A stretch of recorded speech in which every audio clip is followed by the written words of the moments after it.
모세오경을 보면 하나님이 요구하시는 것을 모세오경에 기록해 놓고 있는 모습을 볼 수가 있습니다.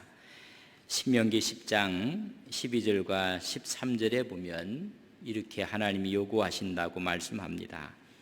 이스라엘아, 내 하나님 여호와께서 내게 요구하시는 것이 무엇이냐? 곧 내 하나님 여호와를 경외하며 그의 모든 도를 행하고 그를 사랑하며 마음을 다하고 뜻을 다해 내 하나님 여호와를 섬기고. 이렇게 요구하시는 이유가 무엇인가를 13절에 기록해 놓고 있습니다. 내가 오늘 내 행복을 위하여 내게 명하는 여호와의 명령과 규례를 지킬 것이 아니냐. 하나님이 요구하시는 것은 바로 너희들의 행복을 위하여 내가 요구한다고 말씀을 해주고 있습니다. 자녀가 부모에게 요구하는 것도 있습니다. 또 부모님들이 자녀에게 이렇게 했으면 좋겠다 요구하는 것이 있습니다. 열심히 공부했으면 좋겠고 건강관리를 잘했으면 좋겠고. 여러분 다 이유가 무엇입니까? 너의 장래 행복을 위해서 여러분 요구를 하는 것입니다. 특별히 모세오경 가운데 신명기에서 하나님이 요구하는 것을 말씀하고 있습니다.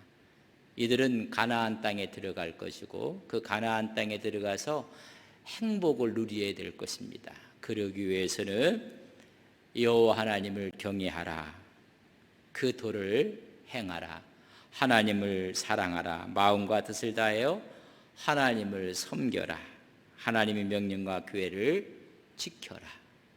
그리하면 너에게 행복이 있을 것이다 라고 말씀해 주고 있습니다.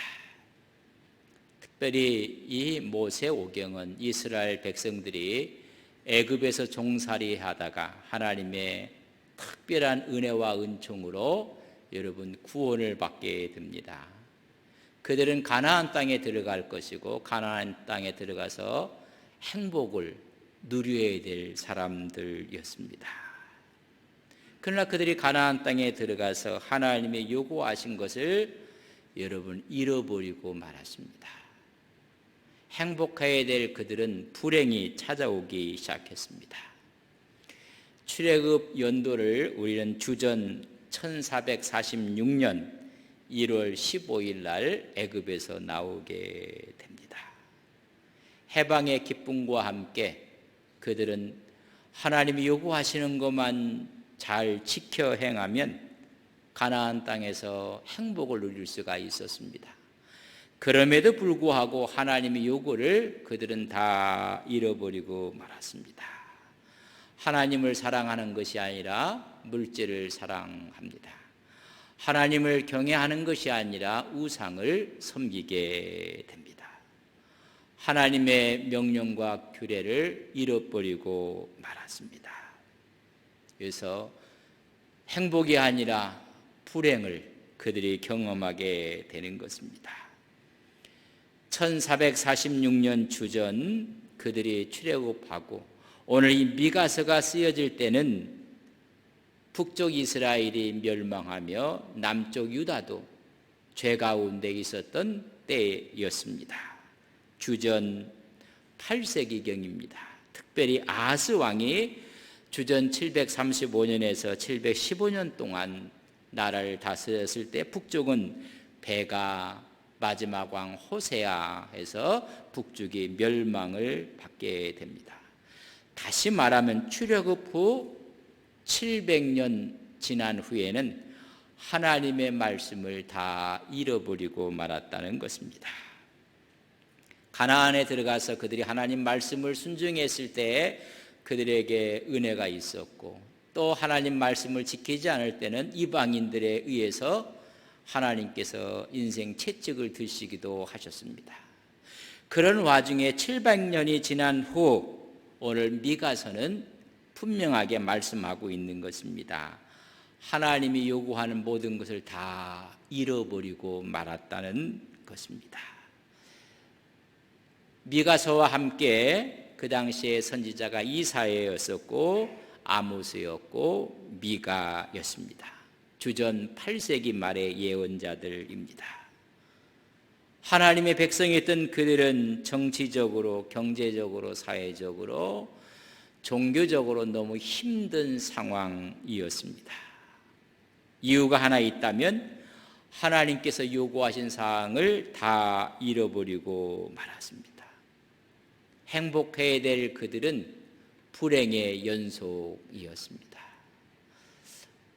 여러분들 그런 생각 안 하십니까? 부모님들이 우리가 자랄 때 늘 이야기하고 요구했던 사항들을 잘 지켜 행했더라면 지금 내 모습은 이러지는 않았을 텐데 라고 후회하는 분들이 있을 수도 있습니다. 오늘 이스라엘 백성들이 그런 모습입니다.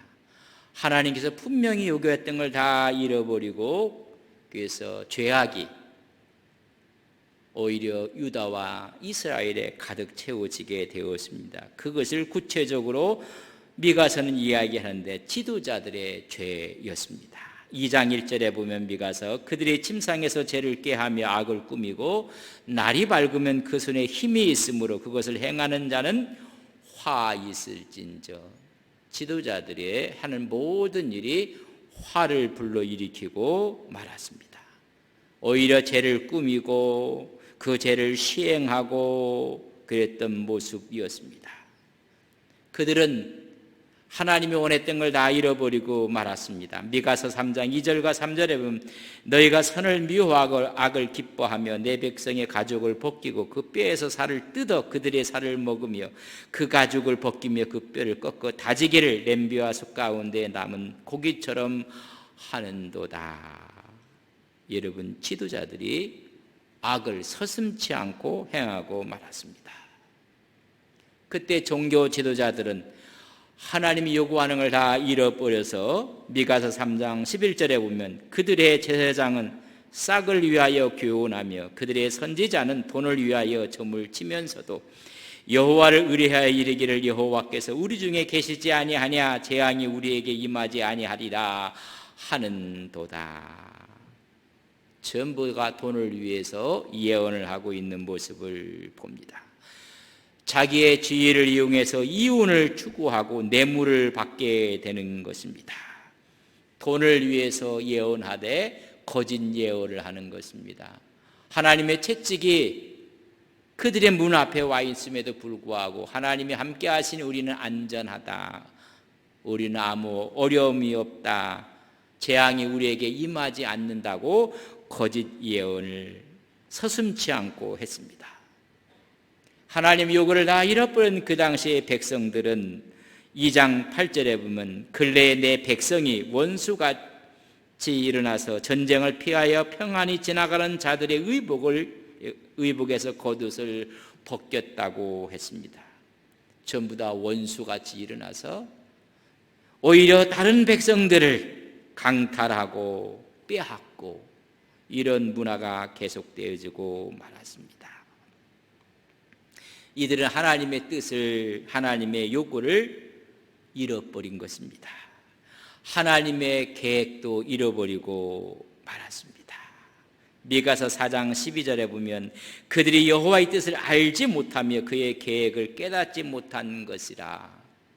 여러분, 700년이 지나면서 모든 걸 다 잃어버리고 말았습니다.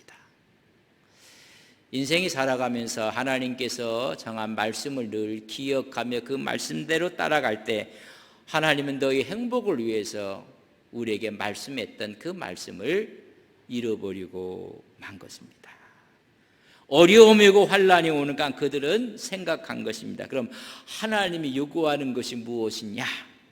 하나님의 뜻이 무엇인가? 근데 그 생각은 어리석기 짝이 없었습니다. 원래 하나님의 뜻과 계획을 몰랐던 이스라엘 백성들은 자기 나름대로 하나님의 요구를 추정한 것입니다. 여러분, 잘 오늘 성경은 6장 6절에 이렇게 이야기하고 있습니다. 내가 무엇을 가지고 여호와 앞에 나아가며 높으신 하나님께 경배할까? 내가 번제물로 1년 된 송아지를 가지고 그 앞에 나아갈까? 하나님이 요구하는 것이 제물을 요구하는 것이 아니겠는가? 그 중에 1년 된 송아지는 가장 귀한 제물입니다. 우리 하나님은 제물을 요구하실 것 같다. 그래서 그걸 가지고 나겠다고 생각을 합니다. 또 이들은 생각하기를 6장 7절에 보면 여호와께서 천천의 수양이나 만만의 강물 같은 기름을 기뻐하실까? 천천의 수양으로 나가고 그의 기름으로 나가고 내 허물을 위하여 내 맏아들을 내 영혼의 죄를 말미암아 내 몸을 열매로 드릴까? 우리 몸을 자글하고 내 자식을 제물로 드리면 하나님이 요구하는 것이 아닐까? 여러분, 하나님의 뜻을 모르면 이방인이 섬기는 것이 하나님이 기뻐하시는 것으로 착각하고 있다는 것입니다. 몰렉 신전에 그들이 드리는 우상의 제물은 여러분 생명을 드렸습니다. 그러니까 내 맏아들을 드릴까 나를 자학함으로까 하나님이 가장 싫어하고 금지하는 우상을 섬기는 형태로 하나님이 요구하시는 것은 아닐까? 여러분, 올바른 지식이 없는 열심은 무서운 죄악 행위입니다. 여러분, 우리가 하나님에 대한 지식이 없이 열심을 내면 낼수록 문제가 심각해지는 것입니다. 우리에게 과학이라는 것도 있고 의학이라는 것도 있습니다. 그걸 무시하고 우리가 열심만 다한다고 되는 것은 아니지 않습니까? 그들은 잘못된 생각을 했습니다. 잘못된 생각을 하니 그들의 삶의 모습은 어떠했을까? 여러분, 9절에서 16절에 그들의 잘못된 생각으로 비춰진 그들의 모습을 적나하게 폭로하고 있는 모습을 볼 수가 있습니다. 삶의 구석구석 쌓여있는 죄악이 너무나 많았습니다. 하나님을 잘못 이해했고 하나님께서 요구하는 것을 잘못 생각했기 때문에 그들의 삶의 모습은 어떠했는가? 10절 보면 악인의 집에 아직도 불의한 재물이 있느냐? 축소시킨 가증한 에바가 있느냐? 전부 다 집들마다 불의한 재물이 있었고 잘못된 가증된 에바가 있었다는 것입니다. 부피를 재는 약인데 1에바는 23리터입니다. 그런데 그것이 축소시킨 것으로 한 에바를 사왔는데 20에바짜리를 갖다 놓고 팔아버리는 것입니다. 이게 축소시킨 에바가 있습니다. 여러분, 불의의 재물을 쌓고 있다는 것입니다. 11절에 보면 내가 만일 부정한 저울을 썼거나 주머니에 거짓 저울추를 두었으면 깨끗하겠느냐? 그들에게는 부정한 저울을 사용하고 거짓 저울추를 사용하고 있었다는 것입니다. 저울의 눈금을 다 틀리게 했고 추의 무게를 다 틀리게 한 것입니다. 내가 사드릴 때는 추의 무게를 가볍게 해서 많이 사드리고 팔 때는 추의 무게를 무겁게 해갖고 조금 해서 더 많은 돈을 얻고. 그래서 오늘 12절에 이렇게 이야기해요. 그 부자들은 강포가 가득하였고 그 주민들은 거짓을 말하니 그 혀가 입에서 거짓되도다. 재산을 증식시키기 위해서 강포한 야비한 수를 다 쓰고 있었다는 것입니다. 중세가 무너지고 여러분 새로운 종교개혁 시대가 일어나게 될 때 중세를 한마디로 이렇게 희화하면서 표현을 했습니다. 중세 시장을 가봤더니 전부 다 열심히 물물 교환을 하고 주고 팔고 장사를 하는데 가관이었습니다. 파는 사람도 속여서 팔고 사는 사람도 속고 사고 또 속고 속이고 말 그대로 모든 것이 거짓이 판을 치고 있는 시장의 모습이었습니다. 근데 성당에서 종소리가 울려 퍼졌습니다. 그러니까 모두가 팔고 사는 것을 중단하고 거룩하게 고개를 숙이고 기도를 합니다. 그 모습이 얼마나 진지하고 거룩한지. 종소리가 울리는 동안 모든 사람들은 거룩하게 기도를 했습니다. 종소리가 끝나자마자 거짓말하고 속이고 그러니 중세는 무너질 수밖에 없었다는 것입니다. 오늘 미가서가 이야기하는 모습이 바로 그런, 생각은 하고 있는데 전부 다가 삶 속에는 거짓으로 꽉 차 있는 모습을 말씀해 주고 있습니다. 언제부터 이스라엘이 이렇게 되었는가? 책망을 해서 수많은 사람들의 기대를 받고 있던 사람이 오늘 갑자기 봤는데 망가졌어요. 아니, 제가 왜 망가졌을까? 왜 저 집 아들이 저렇게 망가졌을까? 아니, 왜 저 사람이 저렇게 망가졌을까? 언제부터 저렇게 됐을까? 원래 하나님의 백성 이스라엘들이 이렇게 망가져서는 안 될 민족이었습니다. 근데 언제부터 저렇게 망가졌는가를 오늘 본문은 말씀하고 있습니다. 16절에 있는 말씀입니다. 너희가 오므리의 율례와 아합 집의 모든 예법을 지키고 그들의 전통을 따르니 내가 너희를 황폐하게 하며 그의 주민을 사람의 조석거리로 만들리라. 너희가 내 백성의 수욕을 담당하리라. 너희가 황폐하게 되고 조석거리가 되고 수욕을 닳게 될 것인 것은 언제부턴가?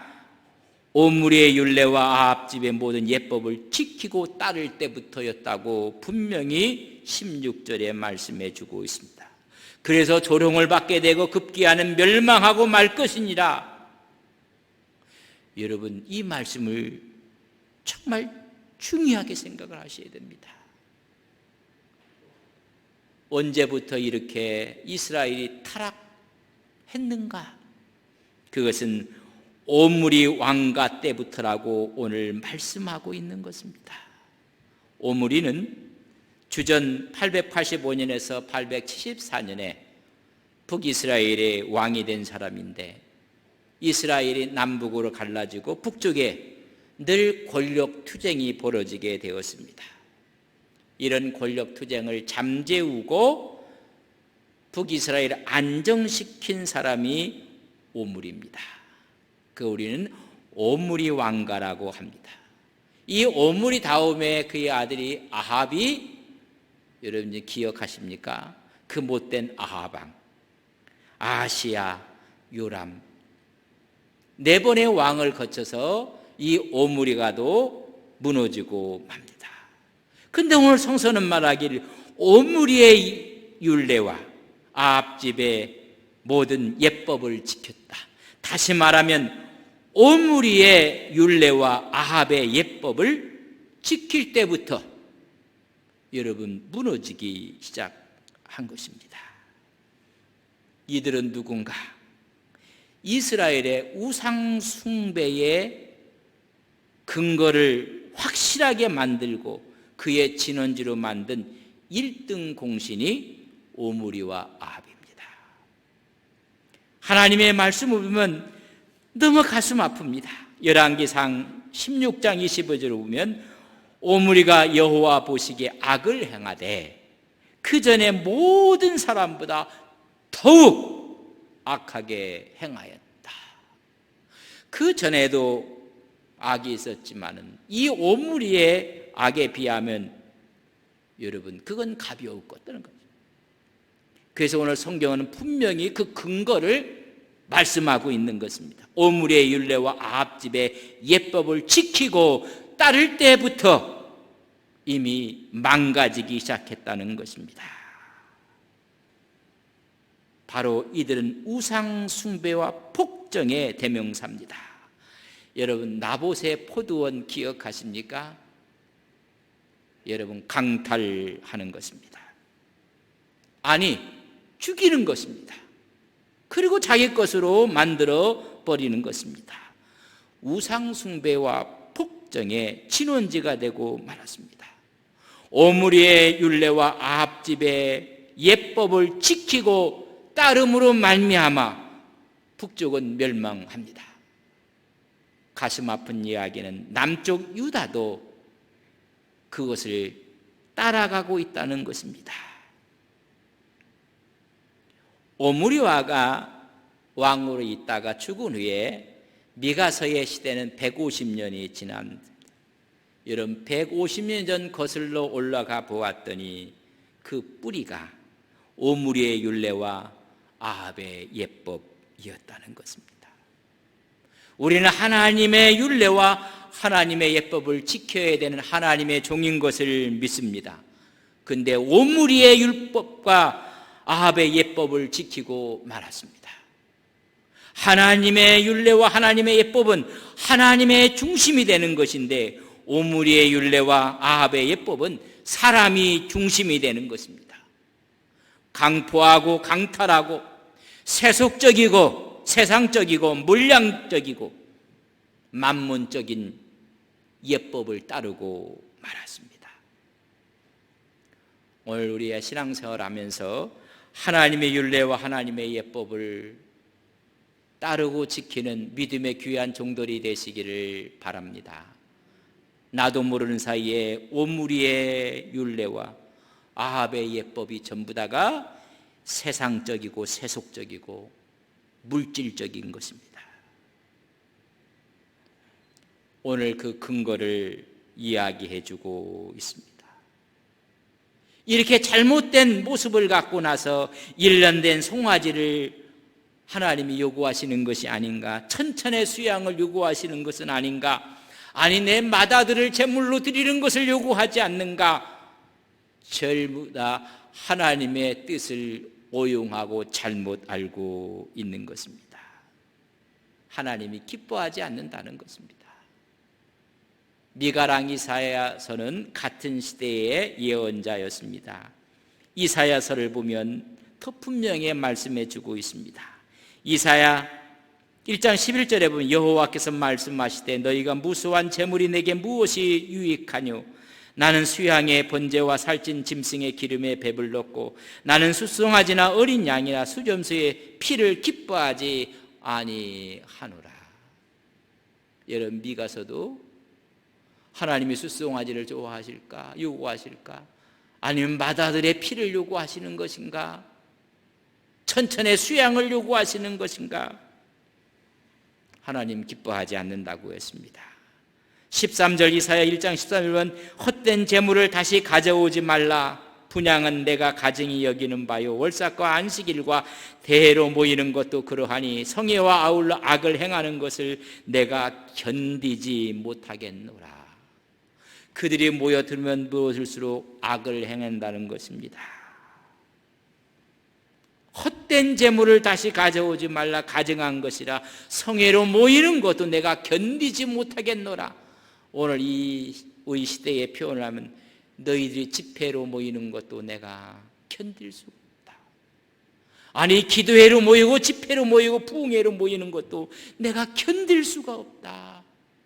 전부 다 예법이 하나님의 율례의 예법과 하나님의 예법이 아니라 오므리가의 율례와 아합의 예법을 따라 너희들이 모이고 있구나.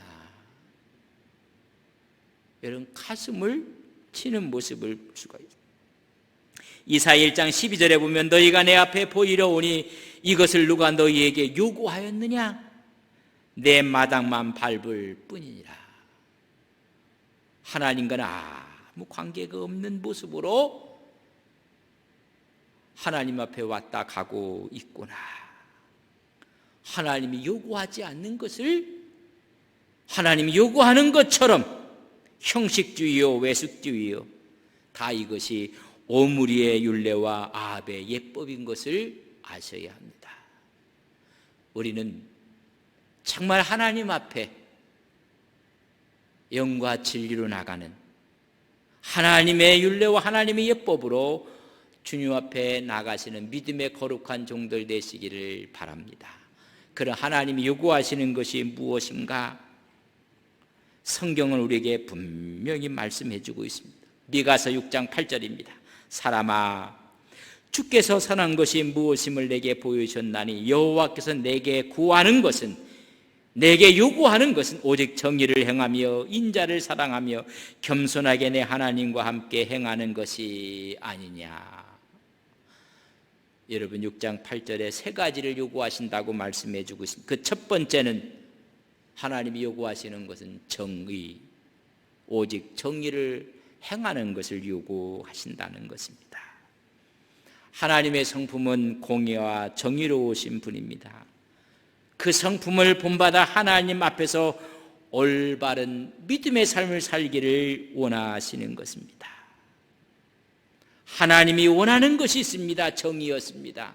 오늘 미가서에서도 3장 1절에 보면 내가 또 이르노니 야곱의 우두머리들과 이스라엘 족속의 통치자들아 들으라, 정의를 아는 것이 너희의 본분이 아니냐. 다시 말하면 정의를 다 잃어버리고 말았다는 것입니다. 불법과 편법이 난무하고 있는 모습을 말해주고 있습니다.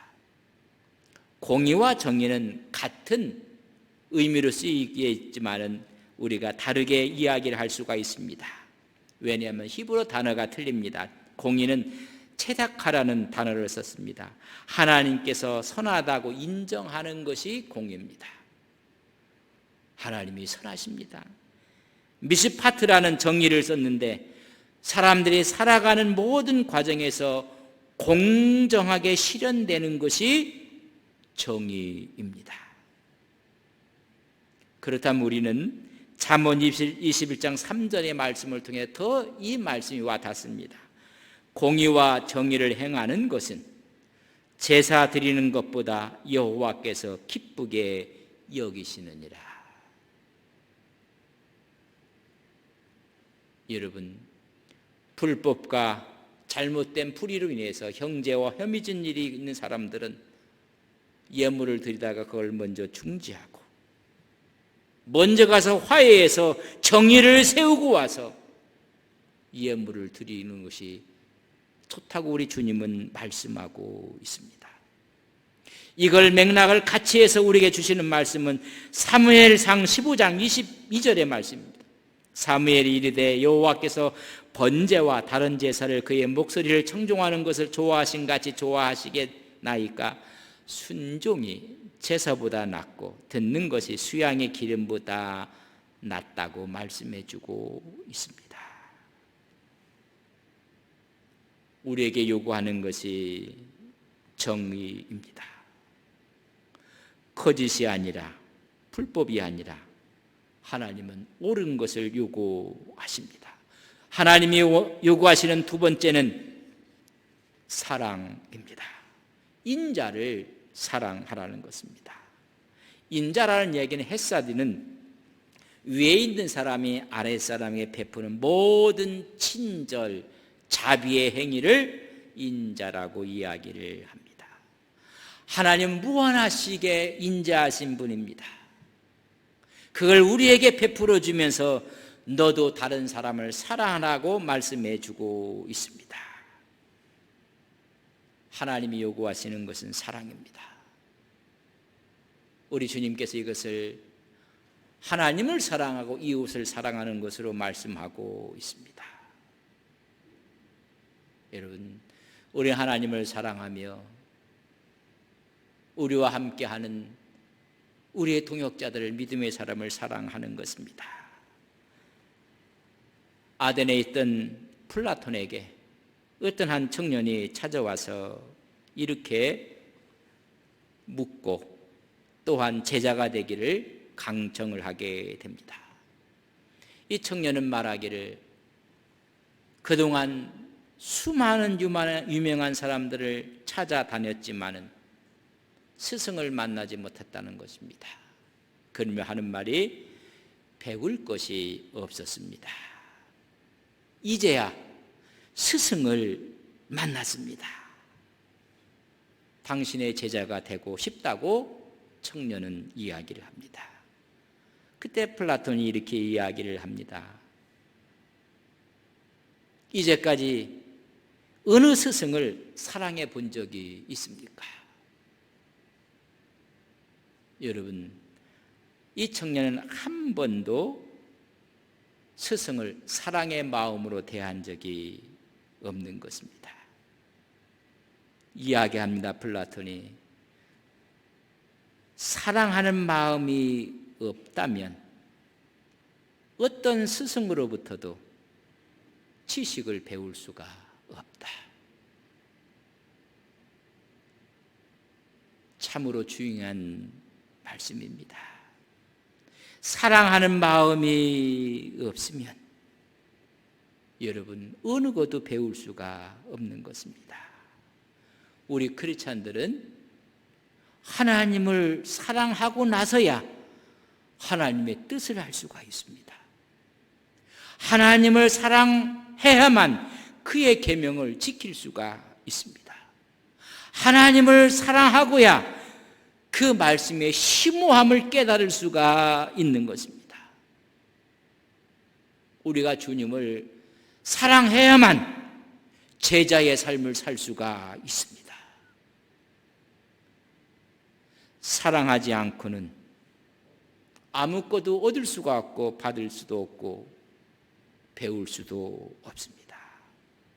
사랑하는 마음이 없으면 아무것도 배울 수가 없는 것입니다. 여러분, 제가 여쭤보면 여러분 하나님 사랑하십니까? 여러분 예수님 사랑하십니까? 여러분 섬기는 교회 주의 몸을 사랑하십니까? 그거 없이는 우리의 신앙도 우리의 믿음도 여러분 유지할 수가 없는 것입니다.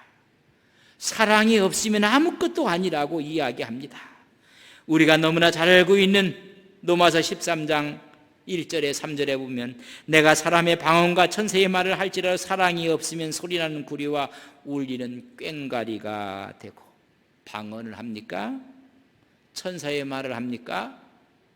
그 마음속에 사랑이 없으면 시끄러운 소리일 뿐입니다. 2절에 보면 내가 예언하는 능력이 있어 모든 비밀과 모든 지식을 알고 또 산을 옮길 만한 모든 믿음이 있을지라도 사랑이 없으면 내가 아무것도 아니요. 예언을 합니까? 능력을 자랑하십니까? 비밀을 알고 있습니까? 지식을 깨닫습니까? 믿음이 있습니까? 그 안에 사랑이 없으면 아무것도 아닙니다. 3절은 내가 내게 있는 모든 것으로 구제하고 또 내 몸을 불사르게 내줄지라도 사랑이 없으면 내게 아무 유익이 없느니라. 구제도 우리 몸을 불사르는 것도 사랑이 없으면 아무것도 아니라는 것입니다. 하나님을 사랑하는 마음을 잃어버리고 그들 마음속에는 오히려 천천의 수양을 기뻐하실까? 1년 된 송아지를 기뻐하실까? 여러분 잘못된 생각을 이야기하고 있는 것입니다. 그 마음속에는 오므리의 율례와 아합의 옛밥이 가득 차 있는데 하나님께 드리는 모든 걸 하나님께서는 거부하시겠다는 것입니다. 여러분 사랑이 없으면 nothing, 아무것도 아니라는 것입니다. 하나님이 요구하시는 것은 사랑입니다. 하나님을 사랑하고 이웃을 사랑하고 주의 말씀을 사랑하는 귀한 종들이 되시기를 주님의 이름으로 간절히 바랍니다. 세 번째로 하나님이 요구하시는 것은 겸손입니다. 겸손하게 내 하나님과 함께 행하는 것을 하나님이 요구하시는 것입니다. 겸손은 내가 하나님 앞에 섰을 때 아무런 가치가 없는 사람입니다 라고 인정하는 것이 겸손입니다. 그럼에도 불구하고 내 안에 선한 것이 있다면 이것은 내 것이 아니라 하나님께 받은 것입니다. 그것이 겸손입니다. 우리는 무가치하지만은 그러나 안에 선한 것이 있다면 이것은 내 것이 아니라 하나님이 주신 것입니다. 감사하며 나가는 것이 겸손입니다. 하나님 앞에 자기 정체를 깨닫고 늘 감사하는 마음이 겸손인 것입니다. 많은 사람 겸손을 오해하고 있습니다. 오히려 사람 앞에 비굴하고 허약하고 천박하고 위선을 떠는 것이 겸손이라고 그렇지 않습니다. 성서가 말하는 겸손은 두 가지 단어에서 우리에게 알려주는 시사가 큽니다. 첫째는 차나라는 단어를 씁니다. 이 겸손은 마음을 부드럽게 하는 것이 겸손입니다. 겉에 보기에는 우락부락하게 생겼는데 마음이 부드러운 사람은 겸손한 사람입니다. 생김새는 온화하게 생겼는데 마음이 거친 사람은 교만한 사람입니다. 여러분, 겸손은 마음을 부드럽게 하는 것입니다. 또 하나 단어는 아나와라는 단어를 썼는데 자신을 낮추면서 상대를 높인다는 뜻입니다. 다시 말해서 겸손은 사람을 대하는 태도입니다. 그래서 우리는 피조물로서 마땅히 취해야 될 태도가 겸손한 것입니다. 하나님이 요구하는 것이 겸손입니다. 겸손하면 다툼이나 허영이 없습니다. 빌립보서 2장 3절에 보면 아무 일에든지 다툼이나 허영으로 하지 말고 오직 겸손한 마음으로 각각 자기보다 남을 낮게 여기고. 여러분, 다툼이 있습니까? 교만한 것입니다. 여러분, 거친 마음을 가진 것입니다. 겸손은 부드러운 마음입니다. 겸손은 자기를 낮추며 상대를 높이는 것입니다. 그러나 오늘 이 시대는 전부 다 자기를 높이기 위해서 남을 전부 다 낮게 만듭니다. 여러분, 교만입니다. 성서는 교만과 겸손의 차이를 이렇게 설명하고 있습니다. 잠언 18장 12절에 보면 사람의 마음의 교만은 멸망의 선봉이요 겸손은 종귀의 길잡이니라. 하나님이 요구하시는 것은 정입니다. 불법이 아니고 편법이 아니고 거짓이 아닙니다. 하나님이 요구하는 것은 사랑입니다. 하나님을 사랑하고 사람을 사랑하고 하나님이 요구하시는 것은 겸손입니다. 겸손은 은혜의식을 말합니다. 아무 가치가 없는데 내 속에 선한 것이 있는 것은 하나님이 주신 것입니다. 감사합니다. 하나님이 요구하시는 것입니다. 이런 사람이 하나님과 동행합니다. 늘 하나님과 동행하시고 힘을 얻고 승리하시는 우리 온 성도님들이 되시기를 주님의 이름으로 간절히 축복합니다. 우리 그 자리에